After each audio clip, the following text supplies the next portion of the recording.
Hello, this is Phil Tomzak, and for the next hour, I'll be reading from the June 26th issue of the Toronto Star on the Niagara Frontier radio reading service. Let's start with some front page news from the Star, and the world of business has the headline The Gordie Howe Bridge delay ignites Michigan Senate race flashpoint as closure drags on. And this is written by Estella Wren, business reporter for the Star. A Michigan Democratic Senate candidate has seized on the delayed opening of the Gordie Howe International Bridge, turning the controversy into a political liability for U.S. President Donald Trump in a closely watched Senate race.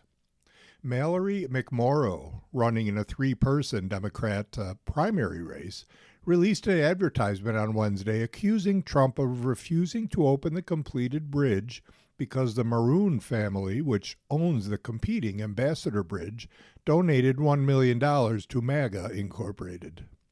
I've got one message for the president, said McMorrow in the 16-second video. Open this damn bridge. You better believe I approve this message. The Democratic nominee is expected to face Republican Mike Rogers, who has argued that he will ensure the bridge opens if he is elected in the midterm election. But according to the Detroit News, Rogers has said the bridge's opening should be contingent on Canada limiting the import of Chinese electric vehicles, arguing the U.S. should use it as leverage to push back against Chinese auto production in Canada. The Star reached out to McMorrow, Rogers, and the Ambassador Bridge for comments, but did not receive a response. It has been 2 weeks since the ribbon-cutting ceremony for the Gordie Howe International Bridge was abruptly canceled at the Trump administration's request ahead of its planned June 12th opening, with no clear explanation or timeline for when the bridge will open. International relations experts said the bridge's prominence in Michigan's Senate race could increase pressure on the Trump administration as frustration grows among voters in the swing state. This is a pretty universal sentiment, even among Republicans, that this has everything to do with the interests of the Maroons, the owners of the Ambassador Bridge, and not the interests of the people of Michigan, said Roy Norton, the former Canadian Consul General to Michigan. McMorrow is calling out the president on that, he said. Norton said Trump's unpopularity in Michigan over the bridge delay is hurting Rogers, a veteran Republican and former member of the U.S. House of Representatives, whose victory would improve Republicans' chances of retaining control of the Senate. Fen Hampson, a professor of international affairs at Carleton University, also said McMorrow's advertisement was good politics, as it reminds voters that Trump's crony capitalism is costing them in the pocketbook, and, in this case, happens to be true. When the bridge is a money saver for manufacturing for the two-way flow of goods across the border, not opening it when you can open it is costing Michigan voters heavily, Hampson said. Daniel Tisch, president of the Ontario Chamber of Commerce, said he was encouraged by what he sees as bipartisan consensus that the Gordie Howe International Bridge should open. But he warned against linking its opening to electric vehicles or other trade issues. There should not be any conditions on the opening of the bridge, given that there is an agreement in place that needs to be respected between the U.S. and Canada, Tisch said.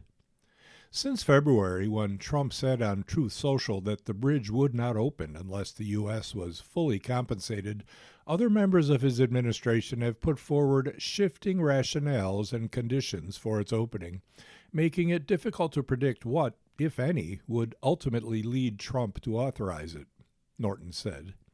Nobody knows what the U.S. request really is, he said. We have to hope the political pressure in Michigan grows to the point whereby the president or those around him recognize that it's a liability for their political objectives to keep the bridge closed. Hampson questioned whether Trump cares about the political cost his actions could impose on Republicans or whether he is simply trying to force Canada to play by his rules. If that's the only way it'll be resolved, and I think we may well have to steel ourselves for the fact that it may not open during this presidency, Hampson said. I don't think Canadians want our government to cave, he said. Canadians kind of had enough. Stephen Hargreaves, director of the Sandwich Town BIA, home to the Gordie Howe International Bridge, said businesses that had long been counting on the tourism and traffic the bridge was expected to bring to the community found the last-minute cancellation incredibly disappointing. Advertisements promoting cycling trips from Michigan to Windsor's Sandwich neighborhood are already in circulation, Hargreaves said, but the bridge has yet to open. The bridge is pretty. It's a very impressive feat, but it's not there as an art installation, he said. It needs to exist as a border crossing. And let's move on to our next front page story, provincial politics. Nate Erskine Smith rules out a bid for provincial Liberal leadership, still considering a run for city office. And this comes from Frederick Plante, investigative reporter for The Star. Outgoing Liberal MP Nate Erskine Smith ruled out a run for leadership of the Ontario Liberal Party on Thursday, but said he is still considering a bid for municipal office. The Star reported last week that Erskine Smith, 42, had discussed the possibility of running for Toronto's City Council with Mayor Olivia Chow. He said the topic came up in passing, but was not the focus of their conversation. At a farewell party held at Brunswick Beer Works in East York, to mark his departure from federal politics, Erskine Smith said he was still reflecting on his future. His last day in office will be July 7th. Tonight I just want to focus on celebrating with the team, he said. Dozens of volunteers and supporters showed up to have a pint, eat samosas, and thank Erskine Smith, who has represented the riding of Beaches East York since 2015. Erskine Smith was housing minister for about 5 months under former Prime Minister Justin Trudeau and at the start of Prime Minister Mark Carney's term, who dropped him from cabinet in a shuffle last year. He turned his attention to provincial politics, but on May 9th he lost the Scarborough Southwest nomination race to businessman Ahsanul Hafiz by 19 votes. 2 weeks later, an arbitration board rejected his allegations of serious irregularities in the contest. He announced his resignation from federal politics after losing the nomination. On Thursday, Erskine Smith said that experience had definitely ruled out any provincial ambitions. Having gone through what I went through in Scarborough, it just doesn't make sense, he said. There are other ways to make a difference, and I think the door is closed on that. Erskine Smith previously lost the 2023 Ontario Liberal leadership campaign to Bonnie Crombie. The municipal election is scheduled for October 26th. The Beaches East York riding will be an open race after incumbent Brad Bradford registered to run for mayor.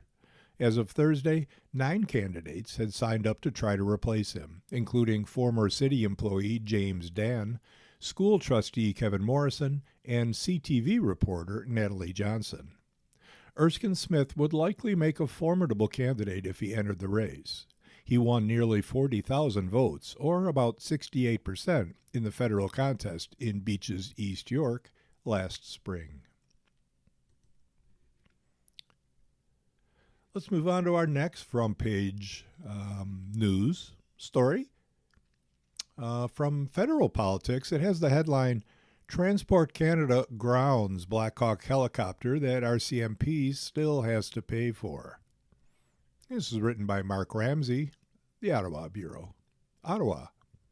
The RCMP is paying for a Black Hawk helicopter it can't use, and its border surveillance program has taken a hit after Transport Canada grounded the Mounties' newest chopper because it appears to be offside with Canadian regulations, the Star has learned.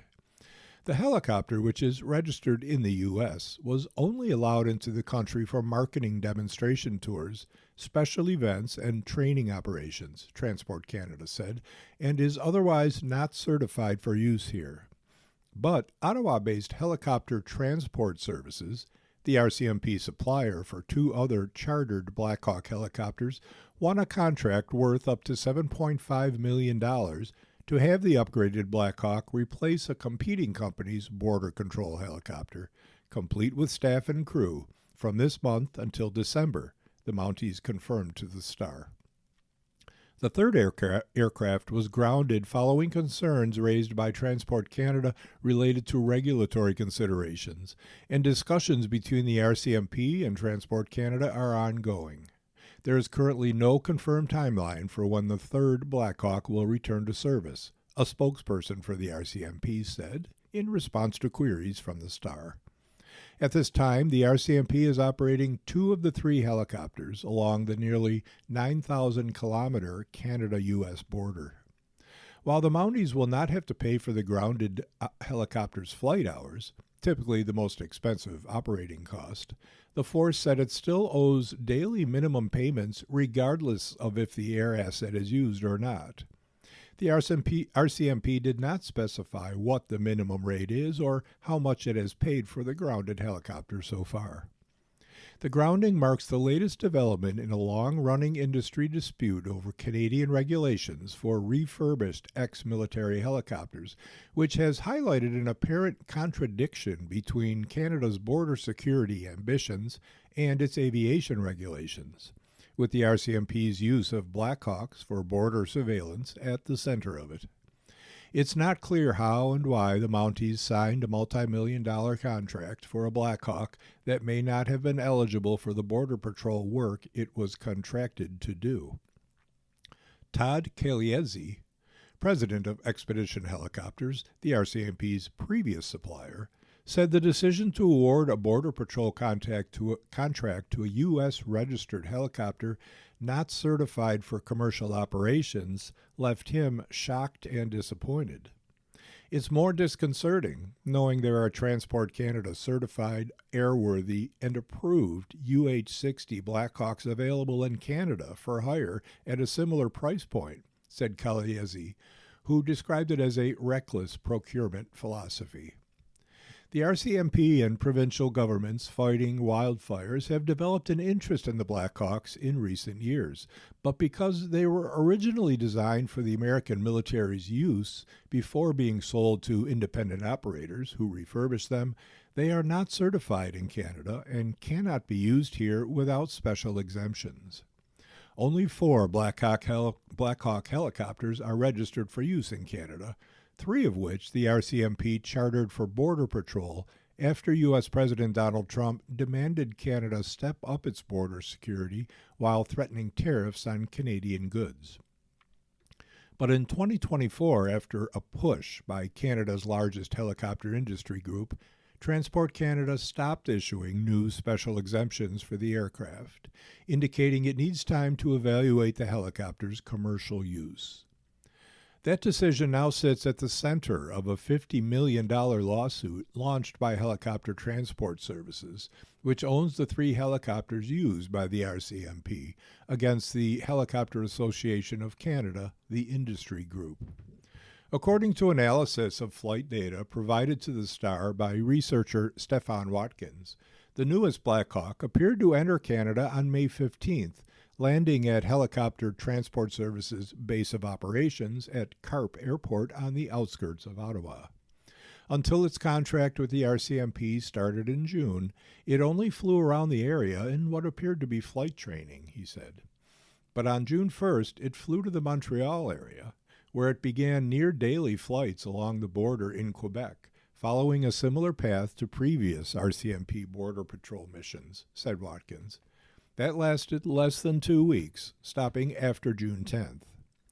Dennis Pilon, Chief Operating Officer of Helicopter Transport Services, told the Star he was unable to comment on the terms of the contracts between the RCMP and Helicopter Transport Services Canada, asserting he was only speaking on behalf of U.S. Liseco Incorporated, the Oregon-based owner of the Black Hawk, according to the American Federal Aviation Administration. He said U.S. Liseco Incorporated supplied a UH-60L, which differs from the Canadian certified version, for demonstration purposes. Neither Transport Canada nor the RCMP would confirm the date the Black Hawk was grounded. Transport Canada declined to provide further details about the situation beyond confirming the order banning certification of foreign ex-military aircraft like the Blackhawks is still in place. The Mounties, however, cited regulatory considerations and not any health or safety risks to officers for the decision to ground their newest helicopter. You are listening to a reading of articles and features from the Toronto Star on the Niagara Frontier Radio Reading Service. Let's move on to our next story from the front page, from the GTA. It has the headline, "This 92-year-old was evicted during a Toronto heat wave last summer. Now his former home is for sale, and he wants the landlord to pay him damages." And this comes from Madis Habibinia, the City Hall Bureau of the Star. A 92-year-old man thrown out of his unit during a Toronto heat wave last summer is asking for more than $34,000 in compensation for a bad faith eviction after the fourplex was put up for sale, with a listing calling it an incredible cash-flowing opportunity. Isidoro Ventolo filed an application called a T5 with Ontario's Landlord and Tenant Board on June 1st, arguing he was evicted in July 2025 because he was only paying $800 monthly rent in a high-demand area and was vulnerable as an older tenant, and not because his landlord's son needed the unit for himself, as he asserted. The landlord's lawyer maintains Ventolo's eviction was in good faith and legal. Ventolo is seeking $4,800 to cover the difference between his old rent and the new rental price for every month since he was evicted. He's also seeking $30,000 in general damages for mental and physical distress, including severe and prolonged stress, chest pain, headaches, sleeplessness, confusion, and a profound loss of housing security, according to his application, but also to replace the loss of all his furniture and nearly all of his personal belongings. "I could not afford storage. I neither own a vehicle nor drive," Ventolo's form said. "The items discarded were my life and include tables, chairs, blankets, clothes, beds, mattresses. At my new residence, I now have only one table, one single bed, and 2 plastic chairs." A hearing at the Landlord and Tenant Board is scheduled for September 10th. An eviction battle takes an emotional toll. Ventolo's filing is the latest step in his personal odyssey that began on a muggy July 4th last year in Little Italy, with a Star reporter observing as provincial officers, Toronto police, and even staff from a local councillor's office struggled with what to do. Although George DeMello, the son of Ventolo's former landlord, successfully sought an eviction order against him after a 2-year legal battle that ended at the Superior Court of Justice, police weren't eager to forcibly evict the then 91-year-old, nor make an arrest on a night the shelter system was full. In the following days, locals temporarily took him in, and in the months since, he briefly lived in Etobicoke with his niece before finding a new home in Little Portugal. An online fundraiser generated more than $15,000 for him.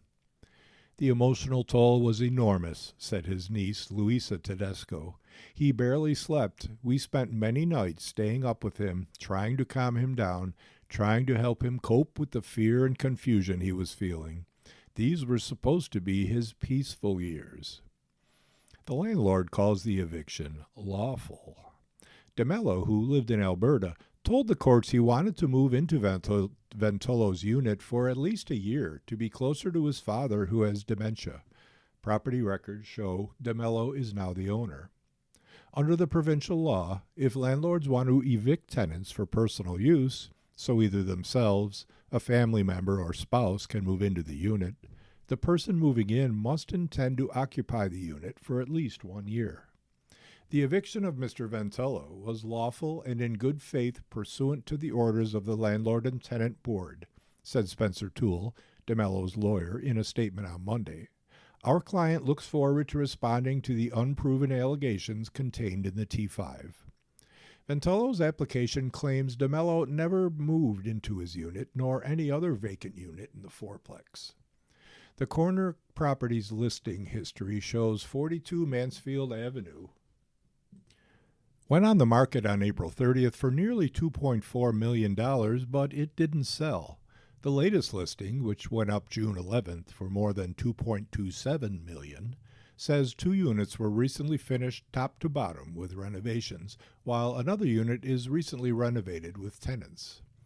Asked why the property is described as a rare cash-flowing opportunity, the realtor Drew McMartin, who declined to answer some of the Star's questions, responded, "A corner lot is rare," he said, "so to have that much space and outside space in the city is rare. To have windows on both sides is rare." Local politicians weigh in on the eviction. Local councilor Diane Sachs and NDP MPP Jessica Bell both said they have been anticipating the property going up for sale. "It's infuriating. The case is so egregious," said Sachs, who said she believes Ventolo's eviction was unjustified, unfair, despite the courts upholding it. "It never made sense. The landlord's claim that he needs it for personal use because he already lives next door," said Sachs. Sachs said the listing's description reflects housing being treated as a cash cow by the market.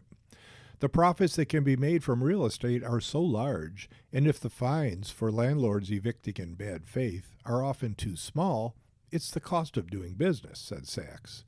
"I call Isidoro the unicorn among renters because he's willing to go to the wall to fight, whatever his odds," said Bell. Bell noted with such weak renter protections in Ontario and an expensive and competitive rental market in Toronto, it's survival of the fittest out there. "It's why we're seeing so many, particularly seniors, being evicted into homelessness," she added. Tedesco said while her uncle had family to help him, many others don't. "No one should spend their final years recovering from the trauma of losing their home," she said. "My uncle's story is not just about one eviction. It's about how easily seniors and vulnerable tenants can fall through the cracks." And our next story from the world of federal politics. It has the headline, "Mark Carney says he and Donald Trump talked NATO and Iran war, but not trade, as the deadline looms." And this is written by Tonda McCharles, the Ottawa bureau chief, and Alex Ballingall, the deputy Ottawa bureau chief. Dateline Ottawa. With just a week to go amid uncertainty over the future of Canada's trade deal with the United States and Mexico, Prime Minister Mark Carney said the tariff war and the fate of trade negotiations did not come up in a long and very constructive phone call he had Wednesday with U.S. President Donald Trump. At a news conference Thursday on Parliament Hill, Carney said Trump phoned him ahead of a NATO summit in Turkey next month, following criticism by Trump about how much NATO allies are spending on defense and their unwillingness to get involved in the Iranian conflict that has choked off oil supplies and rocked the Middle East in recent months.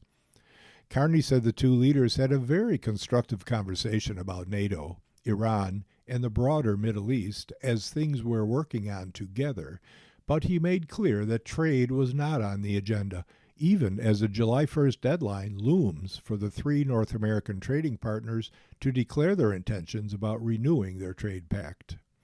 Flavio Volpe, head of the Automotive Parts Manufacturers Association, shrugged off their avoidance of trade tensions, saying, "Marriage counselors will advise couples that are looking to reestablish a good relationship to not always return to what they're fighting about." Unifor National President Lana Payne, who is in the midst of contract talks for auto workers, said there are a number of crises in the world impacting Canada and the workers of Canada. The situation in the Middle East is one of them. It's important that the PM is speaking to President Trump about this. Payne said that Canadian negotiators are in constant back-and-forth discussions with top U.S. officials on the review of the Canada-U.S.-Mexico Agreement on Trade. There is a structure in place where the CUSMA discussion is happening. In my opinion, the PM shouldn't feel pressured by a July 1st deadline. We need the right deal here. Carney made the same point as he sidestepped any projection of how long it will take to reach that point. Asked if he agreed with U.S. Ambassador Pete Hoekstra, who told CTV the two countries are not close to signing a deal and it will all come down to whether the president and prime minister can land on an agreement, Carney said both things can be true. What I've seen with the president is that you're not close to making a deal, and then you make a deal, said Carney. It doesn't mean the deals are good deals, but it means being prepared, having done the work, knowing what you want. Ultimately, a breakthrough, if you will, on this will be at that level, he added. But Carney drew a distinction between how he and Trump operate, saying Canada's approach is team-oriented. He pointed to a range of talks with his negotiators, the premiers and stakeholders, that are aimed at aligning Canada's position for a more modernized trade framework. There'll likely come a point where that possibility of a deal emerges, he said. I mean, we could sign a bad deal this afternoon, right? We could have signed a bad deal a year ago. We're not going to sign a bad deal, so it has to be a real deal. Conservative leader Pierre Poilievre later told his own news conference it is incredible that Carney did not raise the talks about the Canada-United States-Mexico agreement with Trump, saying the pledge to negotiate a trade win with the U.S. president was the liberal promise of the last election, and yet there are no results. I definitely would have raised CUSMA, Poilievre said to reporters. We need the prime minister to get a good deal and fast. He promised he'd have one a year ago, but since that time he's made a phenomenal amount of concessions while getting nothing in return. The conservative leader pointed to liberal compliance with U.S. demands in repealing the digital services tax, dropping counter tariffs, increasing defense spending, and a pledge to drop a so-called Netflix tax, which the Star reported has not yet been done. Many of those things needed to happen, but why not bring them to the negotiating table and get something in return, he said, adding that sectoral tariffs remain in place. And our next story from federal politics has the headline, Mark Carney warns Alberta referendum is a real threat to Canada's global standing. And this from Tonda McCharles, Ottawa Bureau Chief, and Alex Ballingall, Deputy Ottawa Bureau Chief. Raising the political stakes for Alberta's separation vote this fall, Prime Minister Mark Carney insisted Thursday that the referendum is real and could derail national efforts to position Canada as a reliable partner in an uncertain world. Speaking at a news conference on Parliament Hill Thursday, Carney said he plans to speak plainly about what he sees as a consequential vote, rather than a potential prelude to a more important one, and that blunt talk is part of his government's strategy as it fights for Canadian unity. His main approach, Carney said, is to make the case for cooperative federalism, while arguing that staying in the country is worthwhile for the oil-rich province that wants federal support to fast-track a major new pipeline through British Columbia to the west coast, just as he will make the case to Quebecers for the benefits of remaining in Canada. But it was his experience as the central banker in the United Kingdom through that country's chaotic withdrawal from the European Union that Carney underscored on Thursday, stressing that the consequences of an independence vote can ricochet over several years.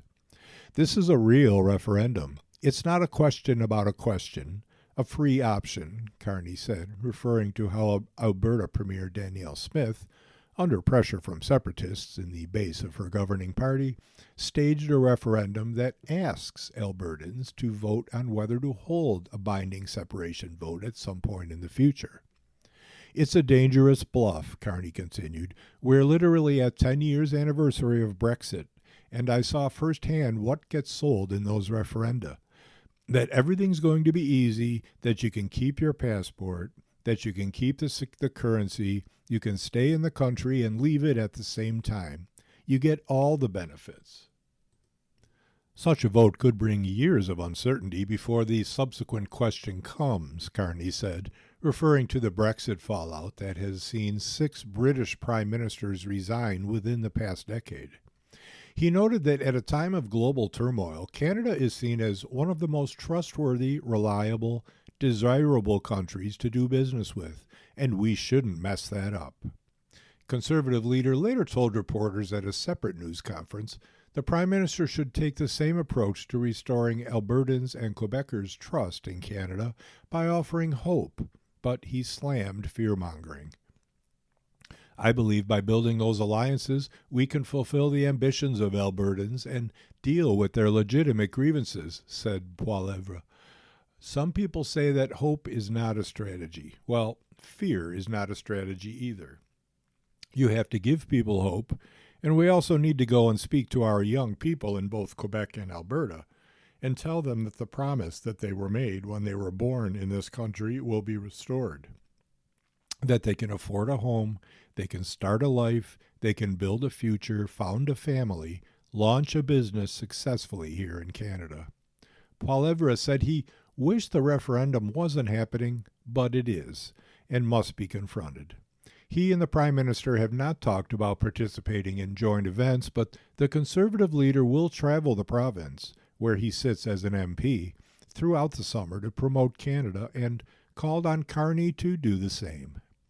Brian Topp, Chief of Staff to former Alberta NDP Premier Rachel Notley, told the Star by email he thinks Carney is quite right to remind Albertans that people in the UK were sold a ludicrous bill of goods about Brexit and are paying a very high price for believing the false promises of separatists.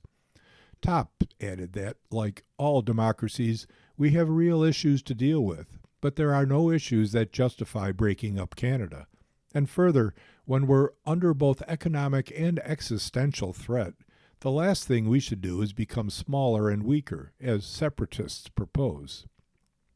Carney drew a distinction between the twin separatist threats in Canada from Alberta and Quebec. The Alberta vote is an actual referendum, while a Quebec vote remains a hypothetical possibility, he said. The opposition Parti Québécois has promised to hold a sovereignty referendum within 3 years of winning a mandate in October's election. You are listening to a reading of articles and features from the Toronto Star on the Niagara Frontier Radio Reading Service. And our next story comes from the Northwest Territories. And it has the headline, "No Survivors After Firefighting Plane with 3 on Board Crashes in the Northwest Territories." The dateline, and this comes from the Canadian Press from Yellowknife. 3 people are dead after a plane fighting wildfires went down in the Northwest Territories.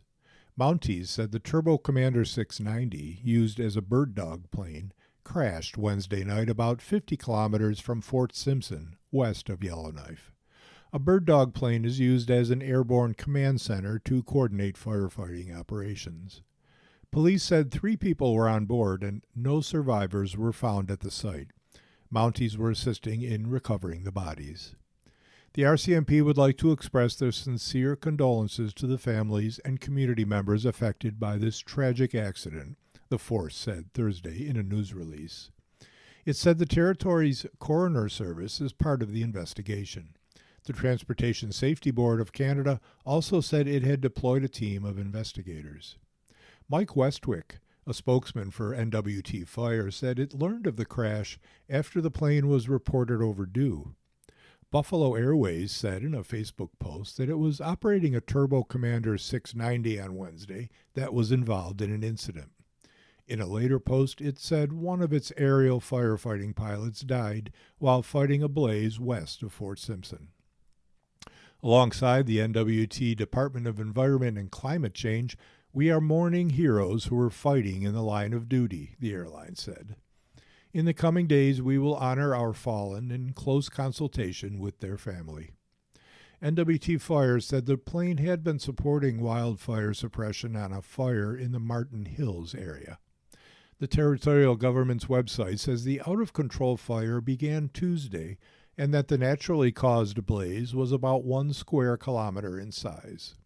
In a post on social media, NWT Fire said it's grieving along with the family, friends, colleagues, and the broader wildfire community. We will honor those who lost their lives in the line of duty at the appropriate time and in accordance with the wishes of their families, the agency said. Prime Minister Mark Carney also offered condolences Thursday. My thoughts are with the families of the pilot and the 2 firefighters who died in the plane crash near Fort Simpson, he said on social media. Protecting Canadians from wildfires requires profound sacrifice and courage. We owe them our deepest gratitude. This report by the Canadian Press was first published on June 25, 2026. And next, news from Europe. We have the headline, Ukraine unleashes one of its heaviest drone bombardments of Russia. And this comes from the Associated Press. Ukraine launched a major nighttime attack on a dozen Russian regions, Russian-held Crimea and the surrounding seas, Moscow's defense ministry said Friday, in what appeared to be one of Kyiv's biggest drone assaults since the Kremlin's full-scale invasion more than 4 years ago.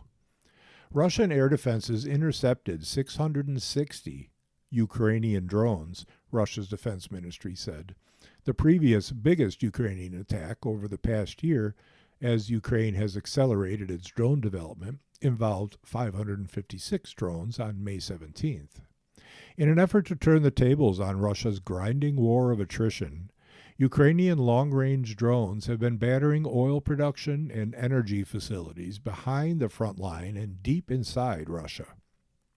The campaign has choked Russian fuel supplies and military deliveries, stalling Moscow's efforts on the battlefield, Western officials and analysts say, and has heaped pressure on Russian President Vladimir Putin. A Russian chemical plant is reportedly hit. Initial damage reports from Russia after the overnight attack provided scant information. Russia's defense ministry usually doesn't say what was targeted in Ukraine's drone attacks, nor does it detail any damage. Russian independent online outlet Astra reported that a chemical plant with a hydroelectric plant in Novomoskovsk, pardon my pronunciation, were attacked and caught fire. The Associated Press couldn't independently verify the report, and there was no official confirmation. Moscow Mayor Sergei Sobyanin reported that 47 Ukrainian drones were downed as they flew toward the Russian capital. He did not report any casualties or damage. Ukraine's security service said it used drones to strike Russian Navy ships and air defense radars in Kerch, an important port city in Crimea. The targets were 2 reconnaissance and mine-laying ships, the Volga and the Vyatka, and the cargo passenger ferry Petropavlovsk, the agency said, claiming that the strikes started a large fire. The claim could not be independently verified. Let's move on to articles from the Life section, food and drink. And our first one has a headline, The most mouth-watering shawarma in town is made in a tiny Scarborough shop. And this comes from Chris Nuttall-Smith and Angelin Francis as a special to the Star. The Sumac Iraqi Charcoal Grill is located at 1961 Lawrence Avenue East at Wayne Avenue and other locations. The best time to visit this Shawarma Row standard bearer is when it's busiest, when the little shop practically heaves with a crush of humanity. The choreography of how Sumac's dozen-odd cooks, bakers, and counter staff handle that crush is one of the most flat-out delicious open kitchen shows in town. In a quiet back corner, the baker at Sumac's clay-walled tannour spins out blistered and steaming stacks of impossibly stretchy flatbreads at a rate that would make even the most accomplished piazzolo's heads spin. At the shop's hulking vertical rotisseries, on a busy Saturday they go through an incredible 560 kilograms of intricately spiced and seasoned veal and chicken here. The countermen saber off razor-thin slices that baste in the drippings where they land. They dress 5 or 6 shawarmas at a time, at blurry fast speed, with rich garlicky toom, with punchy cucumber and turnip pickles and onions, with the puckery purple fruit smack of pomegranate molasses or dark-flavored HP sauce, a popular colonial holdover in Iraq. Then they dip each wrap in drippings before griddling it crisp. It all happens fast. You're in and out in 20 to 30 minutes usually, and the thing you leave with, that steamy and tender, chewy, griddle-seared tandoor bread, the pop and crunch of the pickles and perfectly seasoned onions, the deep carnal cardamom and nutmeg and lemon zest spiced satisfaction of the rotisserie's meat, the zing or glowering pith helmet hum of that sauce could be the most delicious wrap this side of Baghdad. And on to the world of entertainment.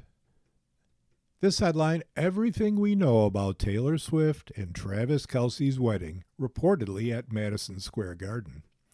The date and venue, latest reports point to July 3rd in the heart of New York City. A bachelorette party and guests and gown have all been subject to frenzied speculation. This is by Sarah Lang, a special to the Star.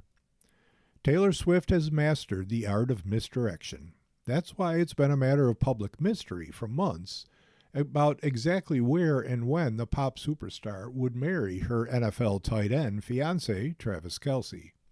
Sure as Swift's favorite number is 13, and that's a 10-carat old mine cut diamond on her ring finger, the wedding of the year is happening in 2026, and we know that Swift only decided on the details recently. You would think that I had been that type of person who would have obsessed over the idea of a wedding my whole life, she said on a British radio show last October while promoting her latest album, The Life of a Showgirl. But I actually never thought about what I would ever do or what I would want, until I met the person. Here's everything we know about the nuptials of Taylor Allison Swift and Travis Michael Kelce. The wedding date and venue. Every week since the engagement announcement last August has brought a fresh round of rumors about when and where Swift would get married. There were even scam invitations doing the rounds. Country singer Maren Morris, with whom Swift duetted on Fearless, Taylor's version, told SiriusXM that she'd almost been taken in by a fake RSVP request via text. The strongest prediction is that the couple will get married in New York City on July 3rd, just in time for the 4th of July weekend, one of Swift's favorite holidays, and before Kelce heads to NFL training camp at the end of July for what might be his final season of football. Per page 6, the shift from Rhode Island was speculated to be because the guest list was getting too long, and the couple considered Tennessee or a private island before landing on New York City. The tabloid claimed multiple sources said the wedding would happen at Madison Square Garden, the giant venue known as the home of the New York Knicks. It's also where Swift's former flame, Harry Styles, will be performing over a 30-night residency this summer. Why the unusual venue? For the robust security and privacy the windowless stadium provides, enabling celebrity guests to be shuttled in and out via blacked-out buses. Tabloid reports are one thing, but when the New York Times corroborates it, place those bets on Polymarket. The paper has confirmed that Taylor Swift has rented the sports arena for the July 4th weekend, suggesting plans for a days-long celebration. Per its sources, the weekend kicks off on Thursday, July 2nd, with an intimate gathering for 100 people. On Friday, there's a much bigger bash for 1,000 guests, with possible stage performances. A permit has been filed to close the streets around the arena for those 2 days, and police at the nearby station have reportedly been told to expect her wedding that day. There are also apparently reservations at a nearby Marriott hotel for several members of Kelce's football team. Prior to this, the most persistent theory was that Swift cut a hefty check, per page 6, to get another bride to release her June 13, 2026 booking at the luxurious Rhode Island venue Ocean House. Swift has a strong connection to the Watch Hill area. She's owned a vacation home nearby for several years and has written lyrics about it in The Last Great American Dynasty. The Sun speculated that she was planning to hold the wedding at the house itself. June 13, 2026 was long circled by Swifties as a possible wedding date. Not only did it include her favorite number, 13, but it boasted favorable numerology. And the bachelorette party. Amid rumors that Swift was planning a Caribbean hens do, TMZ reported that Taylor held her bachelorette at her Rhode Island beachside mansion the week of June 20th. Fireworks were seen popping off above the house on Saturday evening.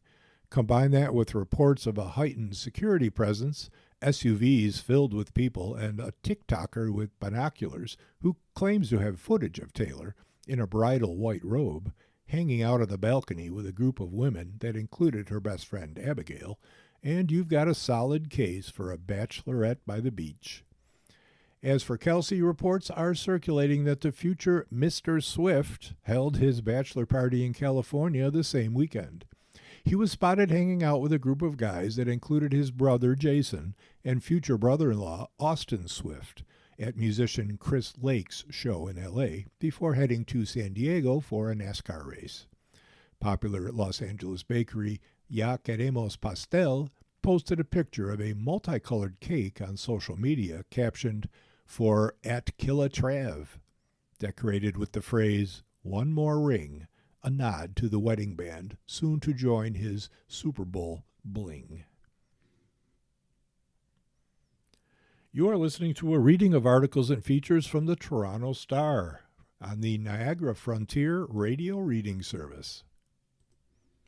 Let's move on now to Ask Lisi.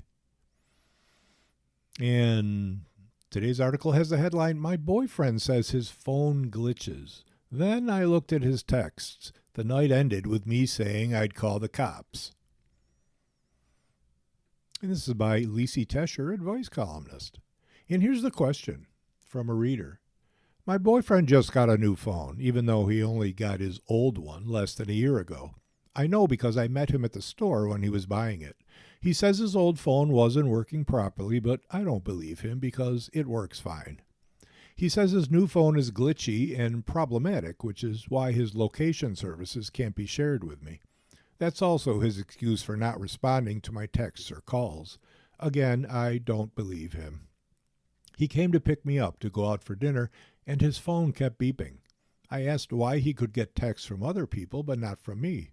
He just shrugged and said these are the first texts he's received today. He started kissing me, and I got lost in his affection. Suddenly, there was a big noise outside, and he ran out to see what it was. I took the opportunity to look at his phone, and not surprisingly, there were several texts from another woman, all lovey-dovey.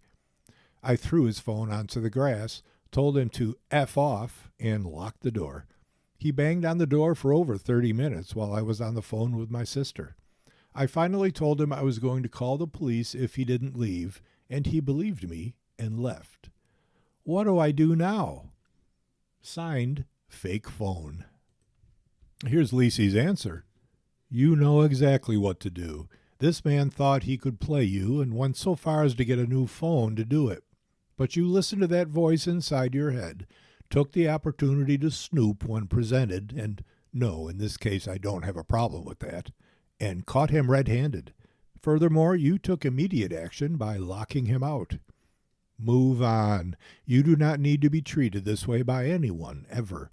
This is not a person you want to stay close with, spend any more time, or plan a future with. Move on. And here's our second question for Lisi from a reader. My youngest daughter has just passed her G2 and would now like access to the car her two older siblings share. My husband and I think that's fair. Her siblings don't agree. Their argument is they never had a car when they first got their license, so why should she have access? It's almost a moot point, as my eldest has a job this summer she has already decided to bike to, both for exercise and convenience. And it's and it's an outdoor job at a pool, so it won't matter if she gets sweaty while she bikes to work. And my middle is going away for at least 4 weeks of the summer, along with the youngest, who leaves before him and returns after him. Even though my husband and I pointed this out, the older two are still behaving selfishly and unkindly to their little sister. This isn't their normal relationship. What gives? Signed, Too Many Cooks. And Lisi's answer. I'm assuming you and your husband own this shared vehicle, which means, in no uncertain terms, it's yours to lend to whomever you please. Obviously, you've let the older two work it out and they manage, but now they must readjust to allow their little sister access. Period. No discussion. And if they can't figure it out amongst themselves, then they just won't have access at all. They're right, they didn't have a car when they were first driving, but now there's one at their disposal. Lucky them. They should be grateful and not selfish. And now we have some reader feedback from previous questions to Lisi regarding alone and unwell. And the reader's feedback is, I've taken ownership of my health. I review all blood tests in advance and have questions prepared to ask the doctor. A few years ago, I changed doctors because he wasn't answering my questions. My present doctor stated I'm one of her favorite patients because I always come prepared with questions, and I insist on being fully informed, good and bad. The earlier I'm aware, the earlier I can start taking corrective action measures. Let's go to some hockey news. The Maple Leafs. The best player is probably the best option for the Maple Leafs with the NHL Draft's first pick. And this comes from Damian Cox, contributing columnist. Doesn't look like there's an overwhelming package out there that would entice the Maple Leafs to move out of the number one position in Friday's NHL Draft. So there goes that theoretical option. Mind you, there almost never is enough on the table to trade out of the top slot. There's just too much emotion and prestige attached to getting the pick of the litter, even if it often turns out years later that wasn't actually the case. But based on what it took for Buffalo to get Chicago to relinquish the fourth pick Friday, a solid but not spectacular package that included blue liner Bowen Byram, swapping out of the top spot isn't likely to deliver the haul to make it worthwhile for the Leafs or sellable for new GM John Chayka to a still skeptical Leaf Nation. The way in which top picks in the 2026 draft are being moved suggests that teams don't believe this is a fabulous draft. The number 9 pick, for example, has already been traded twice this week. And at a time when teams like Vegas and Florida are making strong statements that they don't believe carefully protecting draft picks is a winning strategy, it could be that first-round selections in general are being devalued. So if San Jose wants to offer Michael Misa and the number 2 pick for the number 1 selection, you'd think about it. Or maybe after moving up to number 4 and doing a sign and trade with Washington involving Alex Tuch, Buffalo's Jarmo Kekalainen has designs on acquiring the top pick for the hometown fans and will make a spectacular offer to the Leafs. But those are extremely unlikely scenarios, more for social media than serious conversation, and anything less than amazing shouldn't sway the Leafs from taking advantage of this unexpected privilege of drafting number 1. The better question is whether need should overcome the notion of just taking the best player available. The Leafs, as you may have heard, have a lot of needs. Bringing in defenseman Darren Radish and moving out goaltender Joseph Woll have only shifted the team's shortcomings. More must be done by September. Toronto has made it clear by the acquisition of Radish that there is no rebuild planned. The Leafs are gunning for the playoffs next season, a sensible strategy given the veteran nature of their lineup and the talent they have. As said here before, any GM worth his salt should be able to take a team with Austin Matthews, William Nylander, John Tavares, and Matthew Knies up front, a host of experienced hands on the blue line, and proven goaltending at least to the postseason. Adding either Gavin McKenna or Ivar Stenberg to the mix enhances the lineup now. It also provides insurance down the road should Matthews decide to follow in the footsteps of the Tkachuk brothers and Owen Hughes and search out a U.S. destination. Still, there is a reasonable question of whether a defenseman would actually address the team's most serious vulnerabilities more emphatically. Assuming Morgan Rielly is destined to be moved on the heels of the departure of Simon Benoit, that leaves Radish, Chris Tanev, Jake McCabe, Brandon Carlo, and Oliver Ekman-Larsson. Ben Danford is a solid prospect, and there are others, like newly acquired Emil Andre, who could make a case for an opportunity. So would a top blue line prospect make this group more appealing? And does the likely absence of top picks in the next two drafts suggest this is the sensible thing to do now, as opposed to adding another flashy forward? North Dakota defender Keaton Verhoff, in particular, looks like the kind of big, talented blue liner the Leafs haven't invested in through the draft since Luke Schenn in 2008. Maybe that's the warning label. Schenn has enjoyed a long NHL career, but he didn't blossom into the two-way rear guard the Leafs envisioned when they got him with the 5th selection that year.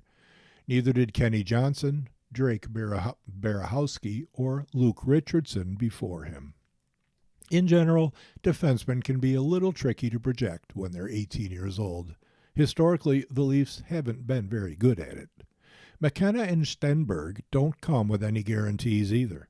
But given that both promise to be helpful to the new coach, Jim Hiller, at the NHL level before any players drafted after them, they fit the Leafs' situation better.